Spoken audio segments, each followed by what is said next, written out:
প্রিয় বন্ধুরা, বর্তমানে আছি হচ্ছে নোয়াখালী চৌমুহনীর আগ মুহূর্তে। আমার পাশে দেখতে পাচ্ছেন রাস্তার ডিভাইডারের উপরে এমন সুন্দরভাবে কচু গাছগুলা লাগানো হয়েছে।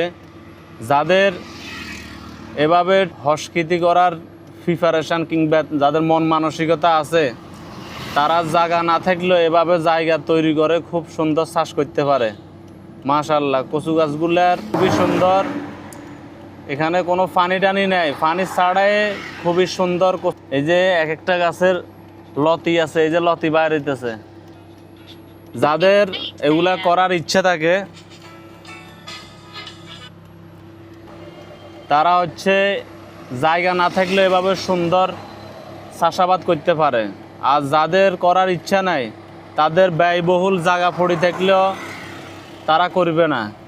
কদু গাছের চারাগুলা রোপণ করছে, দেখতে পাচ্ছেন গাছের রং এবং কি গাছের সাইজ, পাতাগুলা সব কিছু মিলে খুবই সুন্দর। মাশাআল্লাহ, এদিকে দেখতে পাচ্ছেন পুঁইশাকগুলার কালার কত সুন্দর, তন তাজা। সম্ভবত আমি শিওর জানি না এখানে সার ব্যবহার করছে কি না। হ্যাঁ, আশা করি, মনে হয় না যে সার ব্যবহার করছে। এখানে এই যে ভেন্ডিগুলা খুবই সুন্দর। এখানে হচ্ছে কি ভালো ফসলের জায়গা তো এত সুন্দর হয় না। এখানে দেখতে পাচ্ছেন খুবই সুন্দরভাবে এই যে ভেন্ডিগুলা ধরে আছে। আসসালামু আলাইকুম চাচা। ভালো আছেন নে? এই যে ডিভাইডার উপরে এগুলা করছেন, এগুলা চুরি চিন্তা হয় কি না? এখন কি দৈন্য উড়াইতেছেন নাকি? আচ্ছা, কচু খাত এগুলা কার? কচু খাত আপনার না?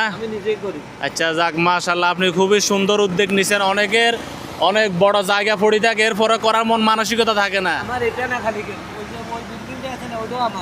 আচ্ছা, এটা পিছনে দিক পাটের শাক করছি, তারপরে এর আগে আলু করছি।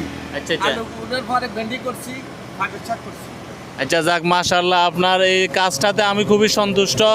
আপনি খুবই ভালো উদ্যোগ নিয়েছেন। তো ঠিক, ভালো থাকেন। হ্যাঁ।